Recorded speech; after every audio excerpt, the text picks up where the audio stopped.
Wingtip.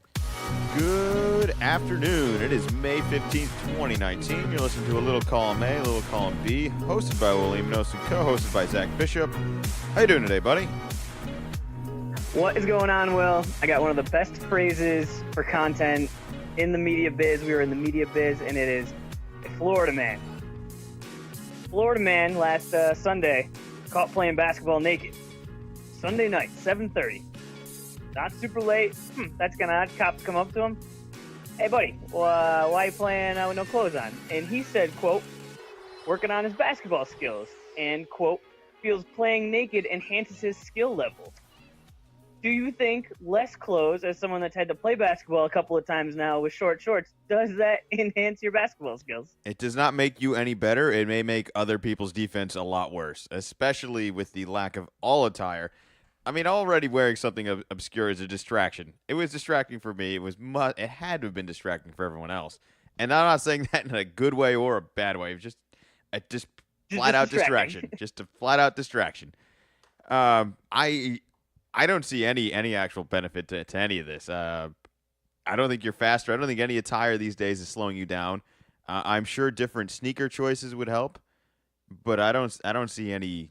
There's no way wearing less clothing would improve any basketball skill or any sort of cardio. There's zero improvement. There's no athletic advantage gained through any of this. Here's my argument for you. I haven't tried it, so I don't know. I think that's also a good point. Didn't even get to that yet. But I think that you would agree that basketball is a lot about feel and a lot of confidence, and feel more confident and you're feeling better. I think you play better. Fair argument? I'm confident it would not work. I don't think it would work. It's ridiculous. All right, there is something to a comfort level. All right, I wore those wristbands and the headbands the other day. I didn't like that at all. That was very different. I always wear an undershirt. I think we talked about that. That's something I don't like playing without that. I've kind of always done that. I don't know how to do it. I know some players need the long sleeves or the actual sleeve. Shout out to Ben Simmons because he always wears a shooting sleeve. So shout out to him. Born ready, just like Lance Stevenson. It's just ridiculous, though. I think this. No, was he playing with anybody, or this is just him? All right, hold on a sec, Will. Do you think anyone was playing with the naked guy? No, I don't. That's there. You even just kind of see somebody at the court. It's kind of like, all right, he's shooting by himself. All right, well, we got some guys coming. Maybe we'll grab that guy. If we need an extra or something. I'm pretty confident if there was a naked guy, it's pretty clear. Ooh, you know what? He's got the court today, guys. He's got something big going on. All right, look, let me ask you this. We're gonna go play somewhere else. You've been there. We've all been there. Every single basketball player who's ever played has been there before. You have 9 guys, and a naked guy walks up. Are you gonna hold out on him, or are you gonna let him play? I think you gotta be like, hey man, where are your pants? Where are your shorts? What do you got? And then he said, oh, I lost them. In your case, I lost them in the ocean. All right, anybody got some shorts? All right, give the guy some shorts. Boom, then he's in. But I think if he's real adamant that he's only gonna play naked, I think we just play fours, and he doesn't get to play. All right, but my point was a certain level of attire you have to wear to play basketball. There's a lot of running around, man. My point was that there was going to be an effort made to try to get this guy to play, and it's going to be obviously under whatever circumstances you're comfortable with, which I agree with you that attire and having something covered would much improve the situation. But having 10, there's nothing like having 10s. 4s is great, but 5-on-5 is what you want. 5-on-5 is what we play professionally. 5-on-5 is the way I think we watch a lot of basketball being played. It's the way it should be played. So there would be an effort to get this gentleman some attire here, something to cover up. That's a wild story. That is crazy. So is there anything else to this? Is there any way that this played out? Is this just the cops left him alone? Or the cops asked him, and he said that he thinks it enhances his skills, which I immediately thought was funny. We've both played pickup, and then it just like a naked guy involved with it just seemed funny. Seemed like a good way to start the pod. But cop said, "Hey, you mind putting your clothes back on?" Went and grabbed his clothes, put his clothes on, and then was promptly arrested for misdemeanor for indecent exposure. Oh, that's funny. I mean, it makes sense. I don't really have too much of a problem with it. He was at a public park. Yeah. He wasn't even at his house. It wasn't like they were driving by on the road and you're on private property and maybe people could see. It's like you're at a public park. You can't. There could be kids around. You can't do that. Oh man, there must have been such a conscious effort to do that because he must have brought his shoes, right? Is he not playing barefoot? His clothes were there. Yeah, it's like you went to the court and if he knew it enhances his skills, it sounds like this isn't the first time. Yeah, he does this every Wednesday at 3. This is his go-to schedule. I don't know. Like that could easily be how the whoever saw him and called the cops on him said, "Oh, there's the naked guy. You know what? I'm tired of it. John, I'm calling it. I gotta call the cops. This is getting ridiculous." Oh man. All right. Well, speaking of comfort level and huge just kind of mistake. your preparation before it, I got a little story here that I feel like kind of fell on the back burner a little bit. Did you hear about this Chris Paul, Steph Curry pregame warm up little drama here? So the last game, the series is over now. Did you hear about it? But anyways, it was Game 6 Yeah. in Houston. So the game's in Yep. Houston.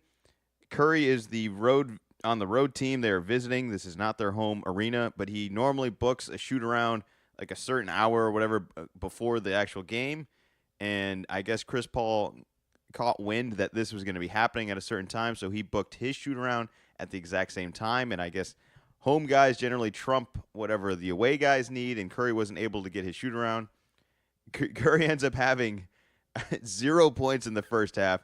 And if you're Chris Paul, you got to be thinking, this was the smartest move I've ever made. This is the greatest strategy, most competitive, cutthroat thing I've ever heard of. Fast forward through the entire game. Curry goes for 35 or something in the second half. The Rockets are eliminated. Great game. There's no just had Kevin that Durant. Curry heat check, just awesome. Curry goes off. Golden State advances. Houston's now going home. And what feels like a completely ruined situation of, one, they did that. 2, Kevin Durant's not playing. 3, they're at home. They've complained so much over the past year or years, we'll say, that they didn't get a fair shot, that they should have been in the finals, that all these reasons, all these things that should have went right for them. It feels like it was all lined up for them, and they still don't come through. So do you have any thoughts on this pregame thing? Is this fair game, or is this a little shady? It seemed like a real jerk move by Chris Paul. At first, I kind of like the gamesmanship of it, but then if you go a little deeper, it turns out Curry kind of tried to like bargain with him a little bit, saying, "Hey, no, I'll just take up one half. You'll have the other half. We can do our thing at the same time. No big deal." And Chris Paul just stonewalled, was like, "No, I need the whole court," which is just like, "Yep, you're the home team. It's your right." And I haven't heard more to the story, but I would think that Curry just called a local college or high school or YMCA and just shot around somewhere else, right? Like he still got the shots up. It just would have been nice to do it in the arena where you were gonna go play. I don't know. Maybe he didn't. He didn't look like he got many shots up in the first half. All right, he looked terrible. I don't know what was going on. I don't know. Why? Maybe because he took too many shots. Maybe he took too many shots, or maybe he was just practicing at a non-official height. Is this thing regulation? Is that what happened? Was he miscalculating off of some high school rim? It's possible. That'd be pretty cool if you were in the Houston area and Steph Curry just shows up. He's shooting with the naked guy outside. Are you saying that's who? Hey man, do you mind? I don't care that you're naked. I just want to use half the court here. You do you over there, and let me warm up over here. Yeah. That was a Florida man. It's the other side of the country, 2 different places. I don't know. Part of me thinks it was kind of a dick move. I mean, it wasn't. I don't think there's anyone that's going to say this was like a friendly, like competitive kind of thing. This is just him being nonsensical. Like he's just trying to annoy and trying to get under Curry's skin. And I think he succeeded in some ways. What I don't understand is how come this Houston team can't succeed? They have such high expectations. Everyone else kind of holds them to this standard as if they're the second best team in the West. And I really don't even think they were this year. And maybe last year. But is it fair to But they say that just this they, Mike D'Antoni system just doesn't work? no.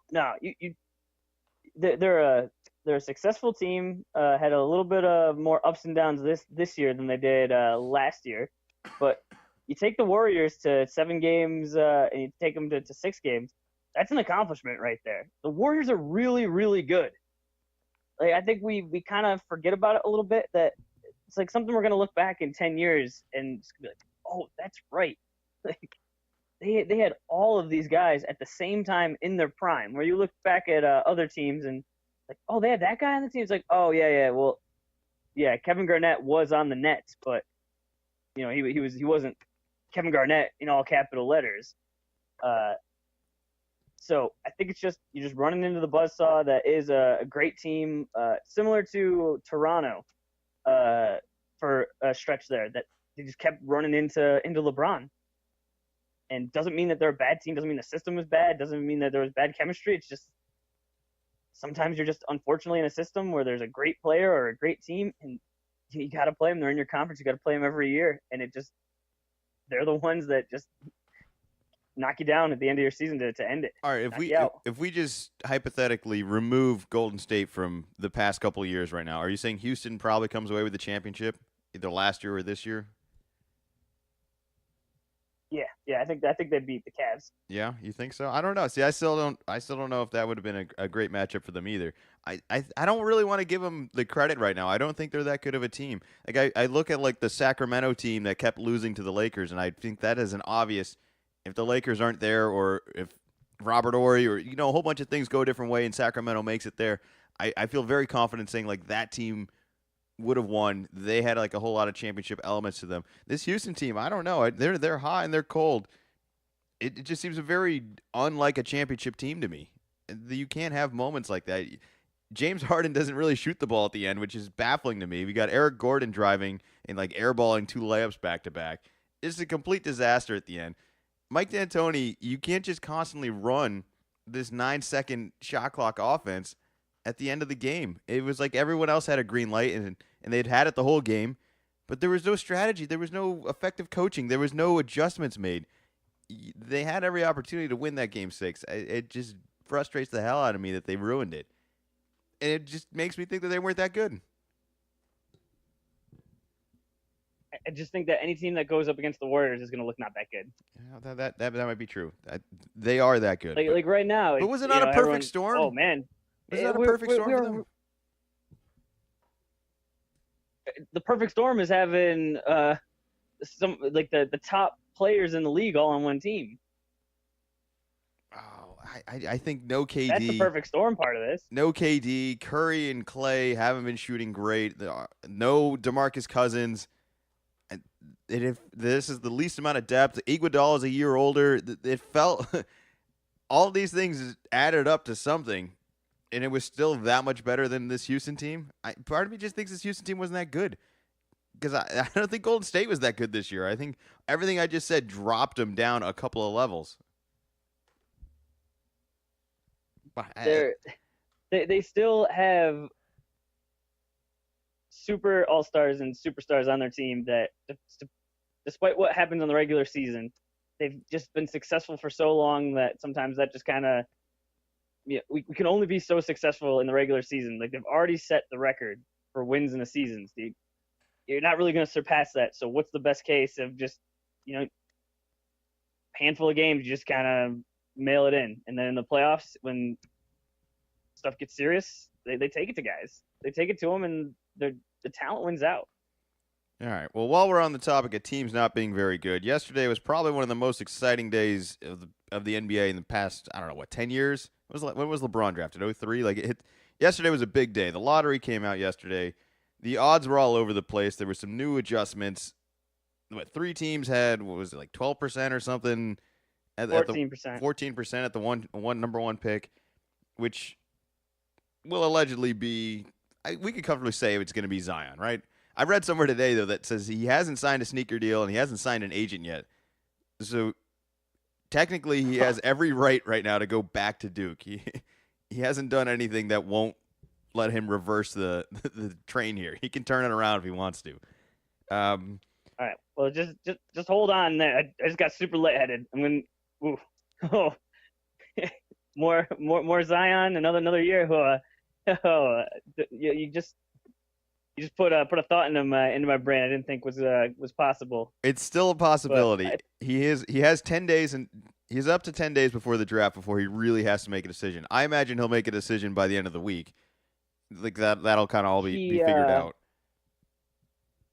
I did see in odds when you're saying like he's can we say he's the number one?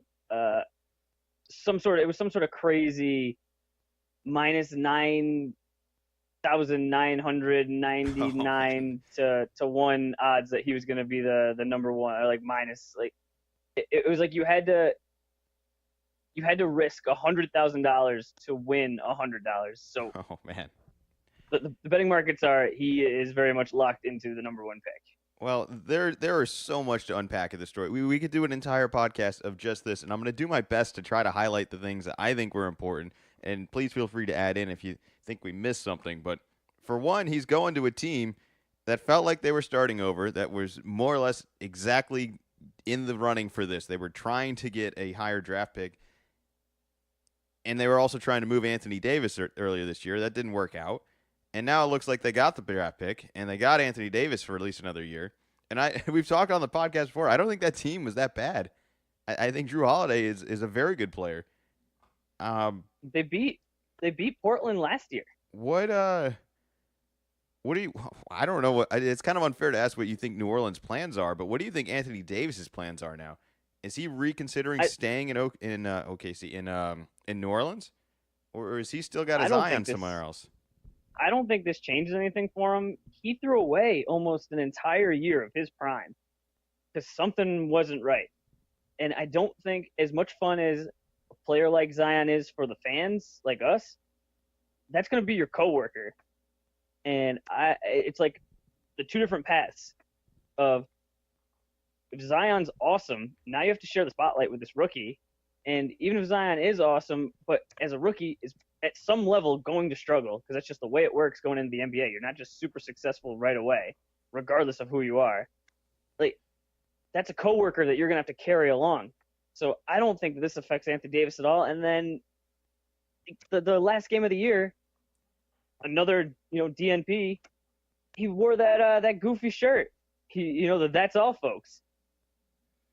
I can't. I know that the fans would slowly come around, but I can't imagine they're super thrilled. Like this guy just gave up on the team, and So there's no way to fix this marriage. This is a divorce. This is official. I don't know if this makes it more confusing because he sat out, like I said, 3/4 of last year, and if he still doesn't want to play there, he's gonna sit out more.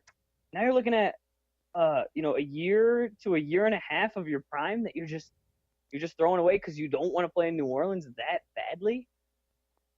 All right, so you think he's done. He can't get out without either a trade happening this year. He's got 1 year left, or he can walk essentially on his own at the end of the year.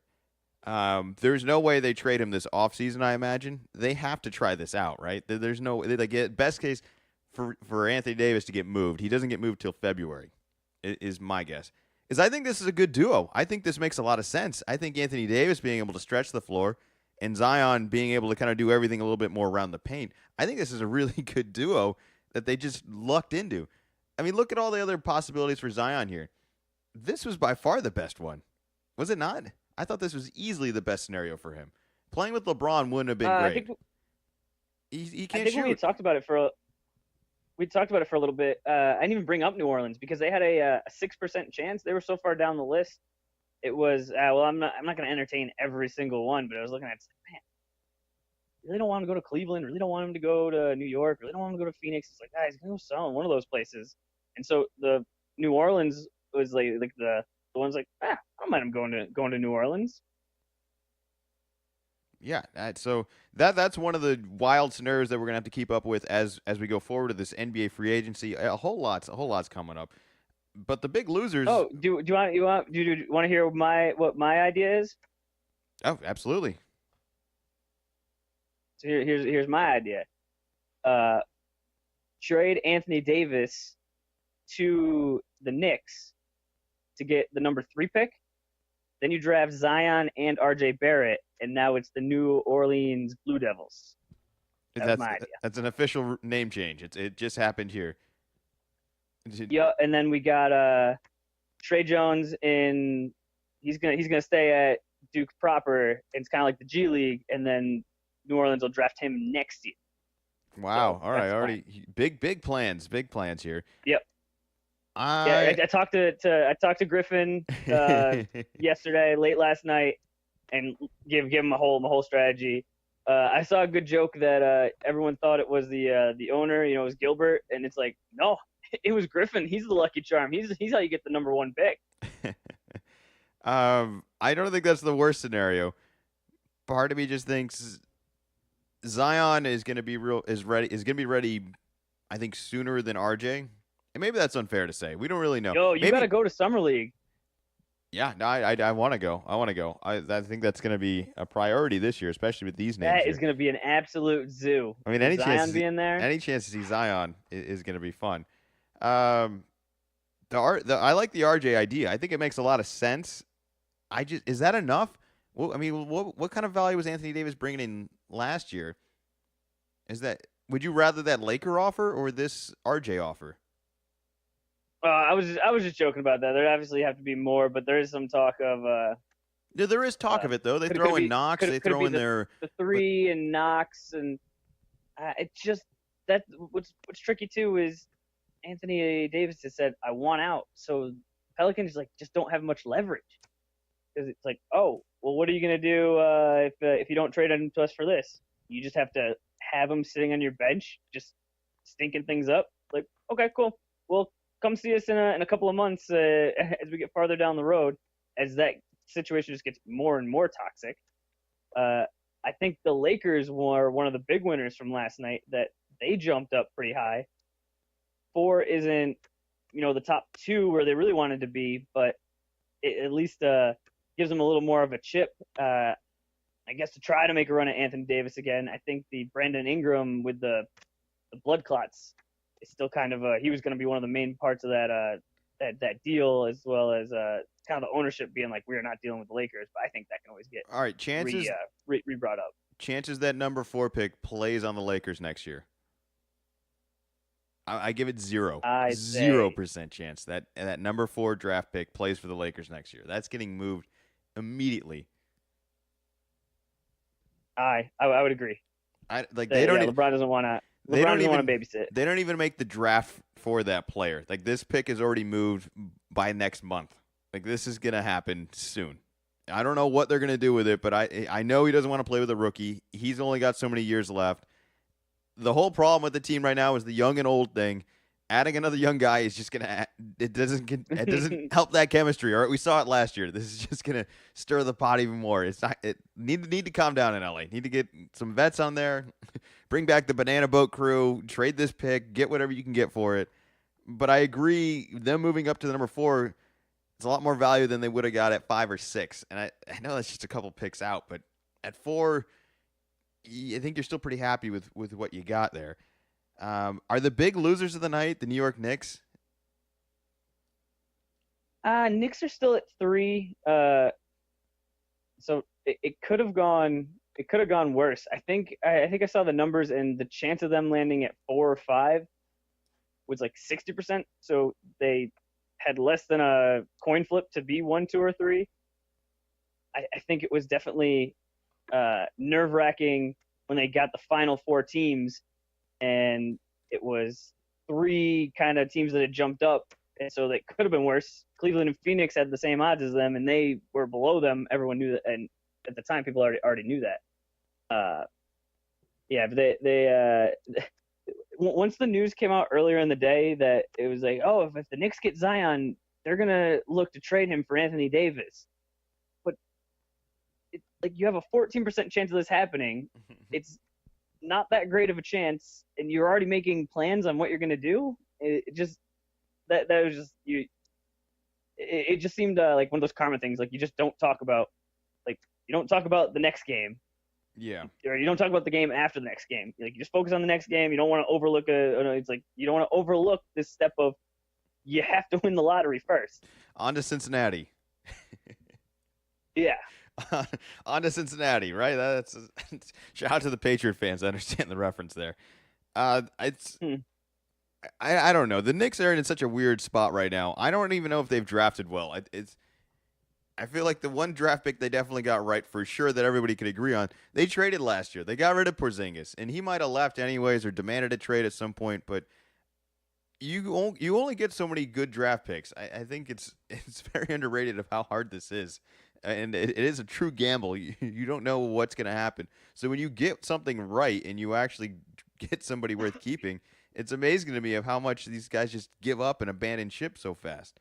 So trading back and getting more and more picks is great for all these teams if you draft well. If you don't draft well, you should just get rid of them.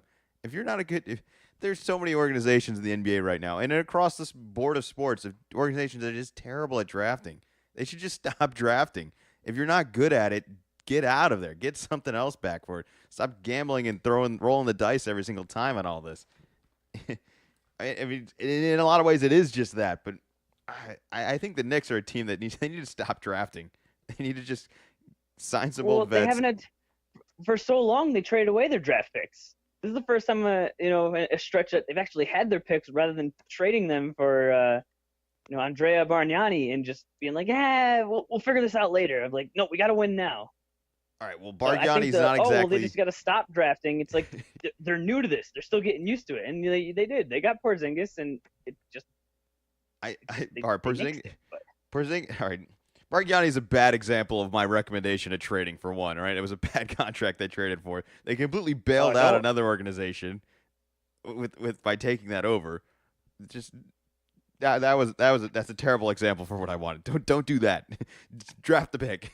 You got a better chance with that than anything else. Speaking of chance, while we're on the topic of all this, I feel like a lot of the lottery stuff's not going to go away. I think we'll have time to talk about that next week and the couple of weeks to come up. So I don't want to spend the entire day on that. But while we're on the chance of odds and chance and swiping left and right, and that's kind of like drafting more or less, why don't you tell the people about this man on Tinder that was able to get 400 plus matches using a Snapchat filter and explain everything there? so guy over in the UK hanging out with his buddy. They're Friday night or something. They're really not doing anything, just hanging out. And then what Snapchat came out with was this filter that changes your gender. No idea how it works, but if you're a guy, it makes you look like a girl. If you're a girl, it makes you look like a guy. So he saw what he looked like with Snapchat filter and said, "Hey, let's just troll some dudes on Tinder and let's create a profile." So created a profile, uh, fake girl, and yeah, was able to rack up 400 matches. Wow. Now, I'm assuming on his end that he just swiped, liked just everybody, so it wasn't super picky, and so I think it inflates the number more than a true what it was looking for. But I guess I guess it kills time, but I don't know what it really tells you is that guys like pretty girls.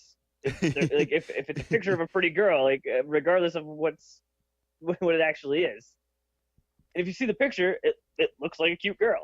All right, let me ask you this. Do you think it has anything to do with his picture at all, or do you think most guys just swipe everybody regardless? We'll take our chances on any odds of anything. And then this was just one that swiped with us. Like generally, it's all one sided. All the guys only swipe right, and the girls are the ones that are more or less selecting. Like the guys are playing the field, and the girls are not. So he was just a girl also playing the field essentially of just taking the chance on every single one, and that's how they ended up with this many matches. Because part of me thinks that it could have been any picture, and it would have worked the same way, and it was just a guy on the other end accepting every single like. That's an interesting experiment that someone would have to run, because I agree that just like it just if you the more that you likes that you have, the more likely that you're to match with somebody. And if you're using it more, I think what it's meant for, I guess, like try to actually get a match. I guess like by the rules, if you will. But I think it's a combination. I think that having an attractive looking photo of a girl definitely helps. But I think you might be right that just any just girl What is I kind gonna of hope with gonna I hope that this fake female account had a like disclaimer in like the bio, because you could easily put something there, and I guarantee maybe not all 400 would have matched with this person, but at least half of them would have, and half of them might have read it. I think it's fair to say that most people don't read all the bios. So I think that would have been even funnier no. after the match did happen, and you looked at it and you're like, oh, really? What a jerk! Look at this guy leading me on right now. Um, I in don't the even. I don't. all But right, then the thing, like that's the thing with Tinder is like you're super not invested. You spent 2 seconds looking and said, "Yep, yep, cool, she's cute, yep." I think if you found out later, like you matched and then was like, "Oh, this is just like a prank thing," like you're like, there's just like a momentary like, it's more like losing like a lottery ticket where it would have been like that would have been nice, but the expectation was this wasn't going to work out. So I don't think you're really dwelling on it. Just keep moving. and It's more that that Tinder woman from a while back that we talked about that created dates with hundreds of guys and got them all to come to the park and then did that whole like kind of skit of here's what real life Tinder's like. That would upset me more if hey we actually had a conversation, went to go meet up, and then found out like oh we're not going on a date. This is something totally different. all right, completely unrelated to any of this. Now, you say you're on the other end and you match with this person. You figure it all out. This person comes out clean and says, "Yes, I'm a guy. I use the Snapchat filter," which I think is very, very Mm-hmm. funny. Like I think there's certainly a comedic measure to all of this, as well as a creepiness that cannot be ignored. But I do think that it was kind of a funny idea. Any chance of you bonding over a friendship of this now newfound friend online, or is this like an immediate turnoff? There's no way we can hang out because it seems like a cool guy as well as a very weird guy. I have a lot of cool friends that are also very weird. So this I'm not saying I would be friends with this person. I probably am going to stay away. But is there any interest on your end? I I'm just trying to figure out how the conversation goes along, and where like you figure it out, and like how that it just doesn't end right there. Like how does it continue where there's some sort of like oh yeah, well, did you see the NBA draft lottery last night? Like New Orleans crazy or something. Like I don't like how does it like continue into like even like a small bit of a friendship of just like Wait, you should don't we think hang out? I don't know how I make that jump. you don't want to go see John Wick on Friday? That seems like a guy's night. No, I don't think the date night is going to be that movie. Yeah, see, I don't know It's just a because wild. I agree that if I'd heard from a friend that said they did this, I think I would agree of just it's like oh huh, that's interesting, kind of weird, but it wouldn't be a oh well our friendship is over. But I don't think that's the advertisement for hey people be friends with me. I do weird stuff on the internet. No, there's a creative, I'll say creative applause of very distant respect from a very funny standpoint. I don't know how else to describe it. Um, yeah, but that's a funny story. I'm glad you managed to catch that one. That was a funny one. And another little funny bit we got here is America's sexiest accents, regionality. I I don't know how much I can't take this seriously. This can't actually be right. Did you look at the list on this? I'll make sure to share the list on the website. Definitely go check out the website, lcalcb.com. Check out all our old bios, everything on there, all the episodes, as well as some wacky articles like this one that rank, I think it was the top 50 American accents. Did you look at the list by any chance? Can I ask you do you know what number I one was? just I just heard on uh, part of my take that Texas was one and that Boston was two. Ooh. All right. First of all, those seem So those like the most easily those are the identifiable only ones ones. I knew. I think those are the most easily identified, and I think probably the most drastic. And for that, I would say probably not the best ones. I think you want more of a standard. I don't. All right, I guess you're either an accent person or you're not. Do you want things to just sound like English, or do you want things to sound like English from a certain dialect? Well, can I can think of a couple other accents. Minnesota. Minnesota's definitely got one. They got a little bit of a Canadian. How I Met Your Mother. Uh, uh, Blanking on his name. His mom, when she Yeah. comes, like, oh, yeah, she sticks out. And obviously, with a lot of these accents, there's just it's only a small, I think, a small percentage of people that really have the accent. More people just have a little twang of it. So I think you really got to go over the top. It's only on certain words, really.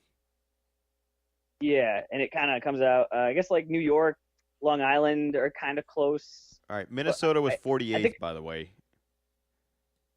I think I'd have to agree with you that some sort of Southern accent. I don't know if it's specifically Texas, but just something along those lines, and the Boston accent would be two of the more popular ones. And just wondering if that's how that just factored in. Of all right, I can't think of what a Southern California accent sounds like, but I do know what a Boston accent sounds like. So yeah, that one. Check, vote for that one. I don't know how the voting was done. New York was number 3, so you were pretty spot on with that.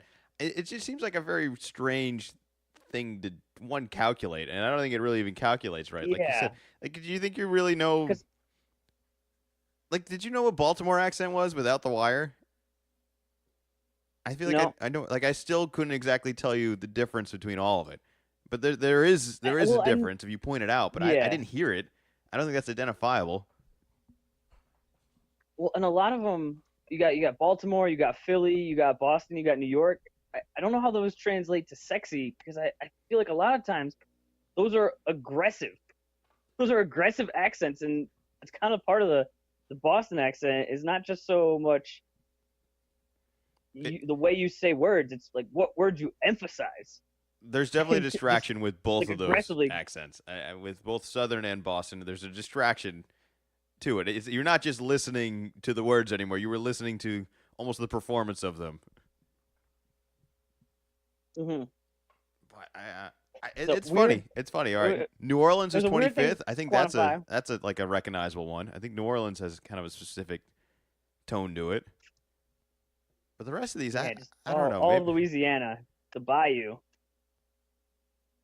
yeah, no, it's strange. But you know what? Shout out to Did they Texas. have any audio of these? No, I you know what? I did get some sound bites. I didn't get a chance to like clip them down, but I had some Fred Armisen Southern accents. He's amazing. He does like Arkansas, Louisiana, and like Tennessee. And I couldn't tell you how those are supposed to sound differently, but he makes 3 different accents that sound very authentic. And I have no idea how to confirm that, but I had a little soundbite for that I was going to play, but I didn't get a chance to get it ready. And then I also I think it's an audio medium, and so I don't think you want to just read the article and find the list. You want to have the list going down and then I guess saying sexy things or just things in general to judge on. I guess whether you think it's the sexiest accent or not. oh, I also I this is I decided not to play this as well. This is much more inappropriate. You remember in Ted, the first Ted with the teddy bear, all that, and Hmm. they're I think they're like sitting down there watching or something stupid on TV, and they talk about how like Boston women have the least attractive voices. It's a complete opposite of everything that just went here. I, I'll make sure to add it to the website. I don't want to really describe any of this. I can't do this with a straight face, and I don't do it justice. You have to listen to it. So I'll add the YouTube clip to it. Be very careful that it is an explicit audio Hmm. recording.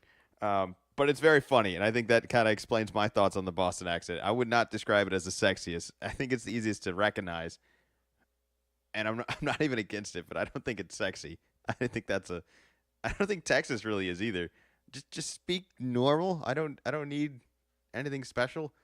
And I think foreign accents See, are but way you better. saying that doesn't make any sense. We have accents to other people. We have accents. We think we speak normal, and Yeah, that's always funny to me. Is we'll speak like you me talking then. to someone, Well, they just and speak like then they're me. just like, oh, you see, this sounds very anti everybody else. Not Uh, everyone's gonna sound like you. All right, give me the French accent then. Give me. I'm just saying these are much better options if I'm having to choose between a sexy accent. Give me something else with a different language This mixed in is rather than this a is just regionality. this is just an American thing. I don't know, but yeah, there's definitely international accents. Y- Separate it a little more. I think Yeah. it definitely expands the universe of it. Well, do you have a favorite accent then? While we're on the topic, it sounds like you kind of got a winner picked out here. Not really. Yeah, I can't, can't really say that either. I feel like this has come up before. I'm getting deja vu where the maybe it's just that you had asked me a very pointed question. you just it I it's it's just a weird thing. People speak differently, and it just adds a little flavor to life. Now, times are changing. You know what? What do we got? What are we on time here? Definitely make sure you go check out the website again. I'll make sure to post all the videos and this little link to article, with some examples of some of the accents from my favorite bits and clips. Check that out at lcalcb.com. Definitely check out Zach's Twitter, which is, Wicked Z Man 24. yeah, stay up to date on all of his life and what he's got going on. Bunch of cool stuff going on there. Check out soldbywill.com for all your San Diego real estate needs. And while we're on the topic of some, I guess, some real estate needs and some technology, the big thing everyone needs these days is fancy phones. Um, I think phones have become so normal and non-creative until this year. I think there's been some changes. We've talked about the folding phone. There was a couple new phones that just came out this past week with the Pixel 3a and the OnePlus 7 Pro. And I don't really want to get into all the specs of it, but I really want to just talk about the price of it. The Pixel 3a, which is not their high-end one, is for $399. But the one thing it does have is it has the same exact camera as their high-end Pixel 3, and it's for $399. I think that's crazy to think of right now that you're getting a high-end phone for that price with that nice of a camera. Like that's the nicest camera you could get on the Pixel. It's for $399. You get the same camera. Does that spark any interest in you with that price point? I think these phones are now $800, $1,000 now, $1,200. Yeah, that was something that was interesting when you brought that up. It's I because I haven't got a new phone in it's coming up. It'll be 3 years in July, at least. Yeah, pretty sure it's 3 years. I don't think it's 4 years. It's 3 years. And it used to be I was on that Verizon plan of every 2 years they basically gave you a new phone to lock you in for another 2 years, but they kind of changed their policies, and my phone works fine.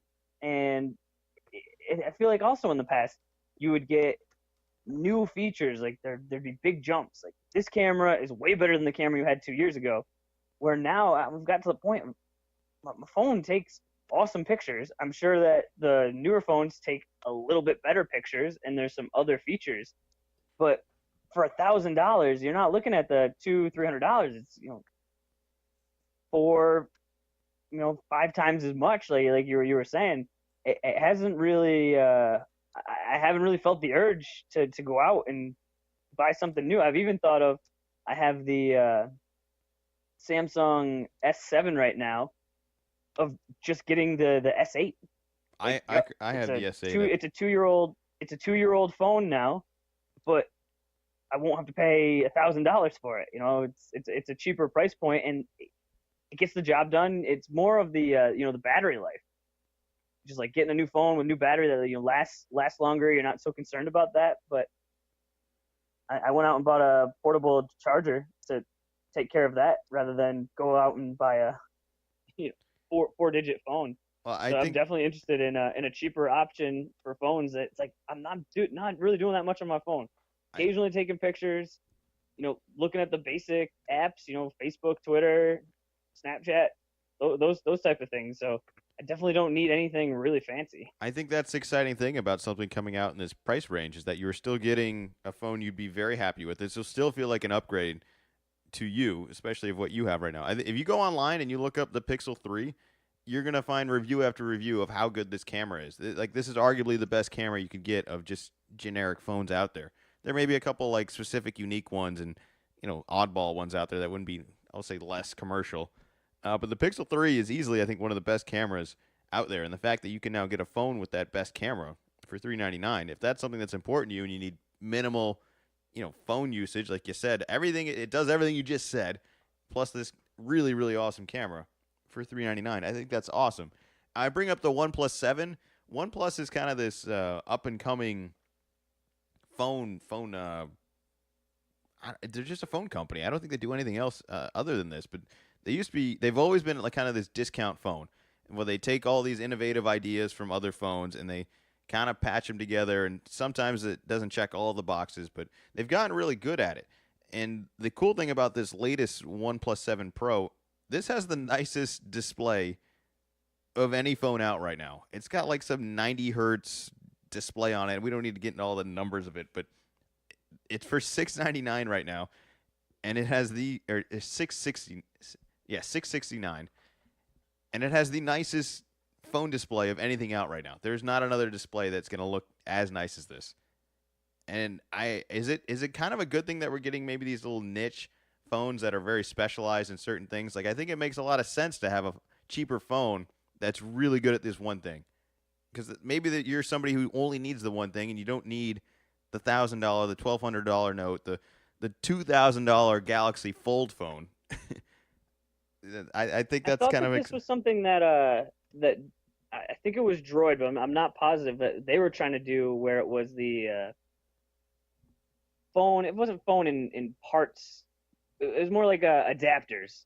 So yeah. you got the very base model, and then you could get a projector for it. You could get a better camera for it. You could get other things, and you can kind of specialize it how you wanted it.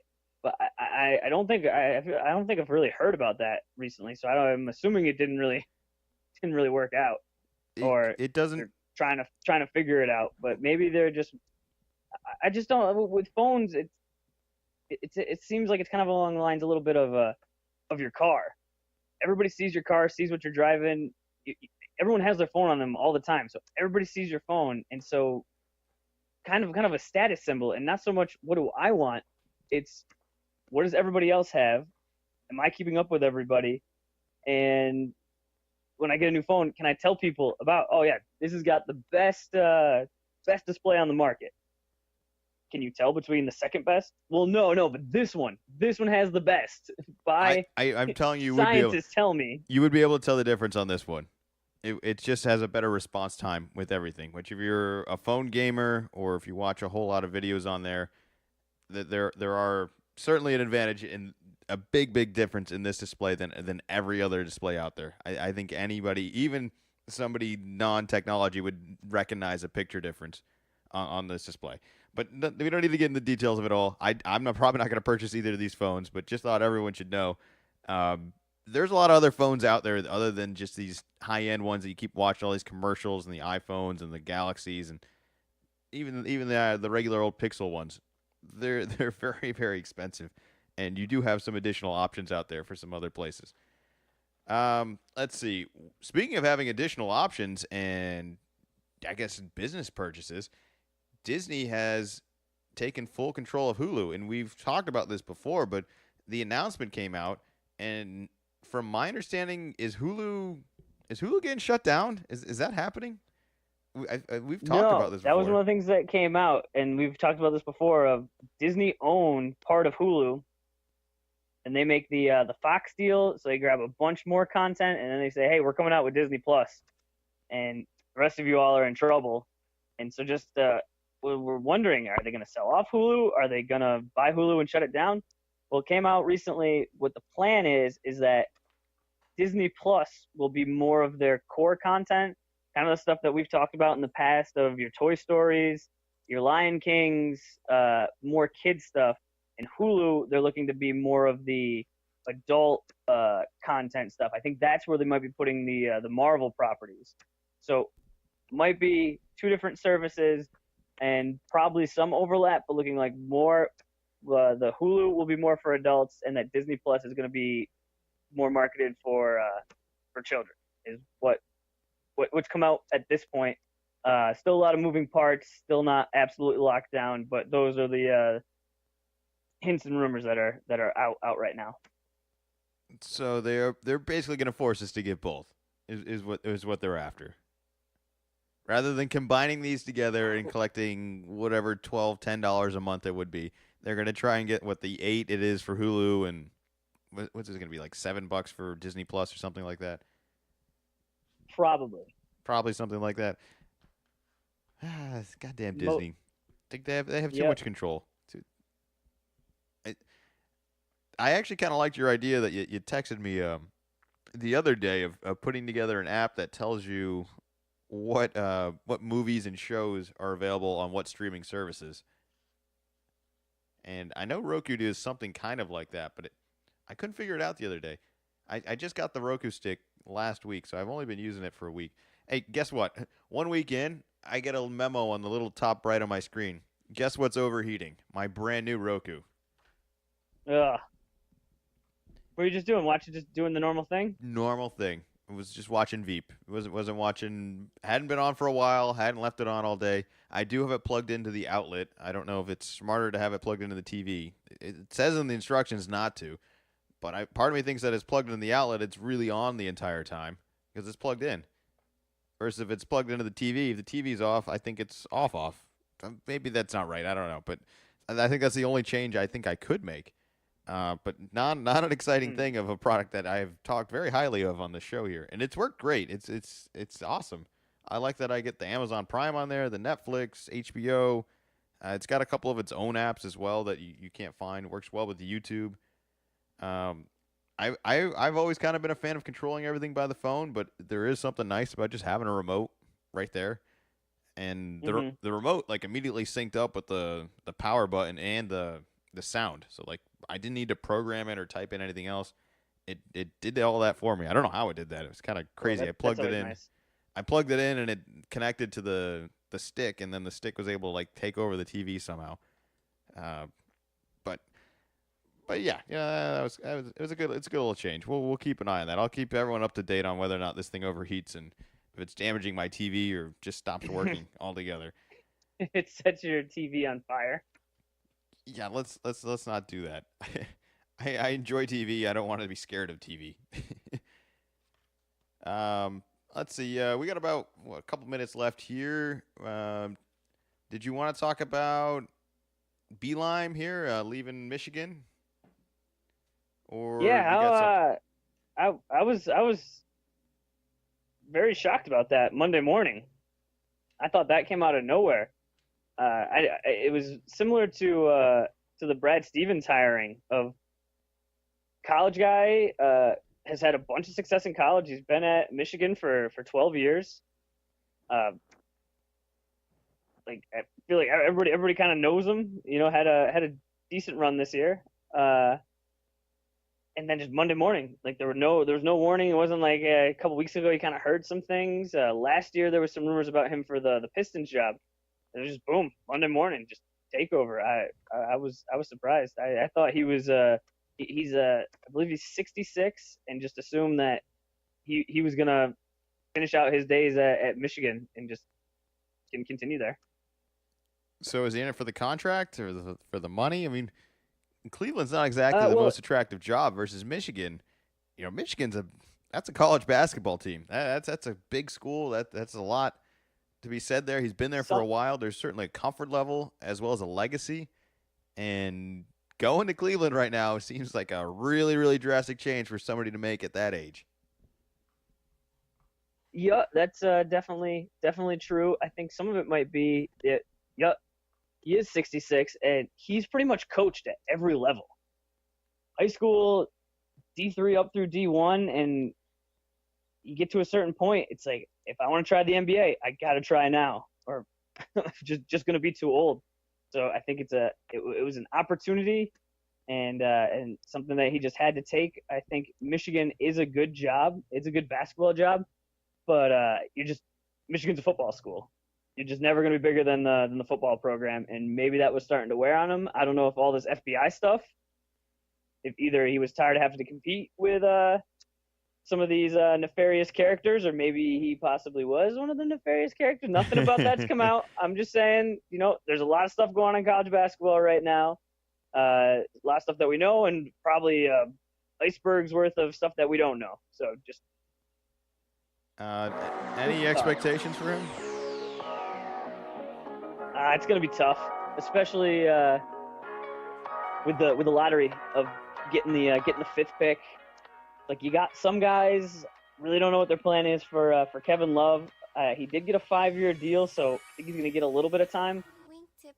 But I definitely don't see a quick turnaround like some of the other teams. You know, Atlanta seems to just have a little more push to them. Even some of the teams that made the playoffs this year, like a Brooklyn or Orlando, that turned it around quick. But a few years ago, I probably wouldn't have been thinking it about those teams. So all it takes is some good drafting, not panicking, not trying to do anything too quickly, and there's always a possibility to make something happen. Everybody panic. Everybody freak out.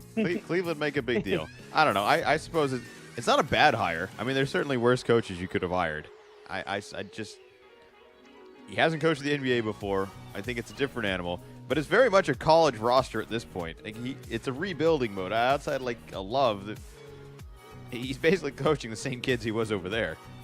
So I wish him the best of luck.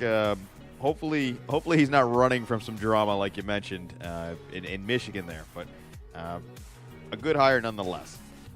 We're gonna wrap things up here.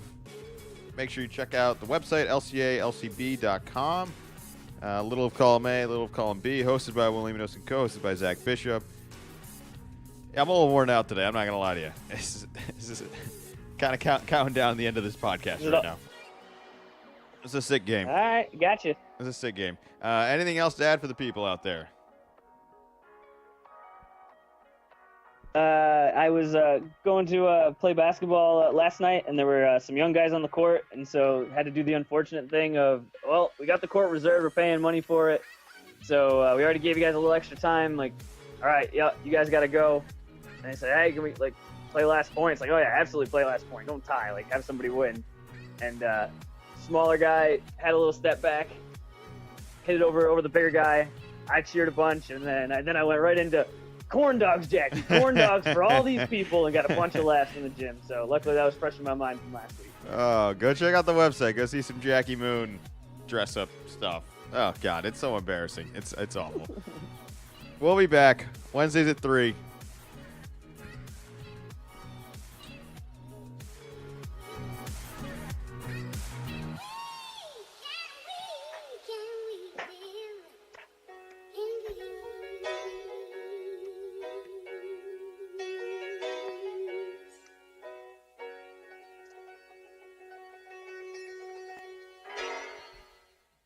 Little column A, little column B.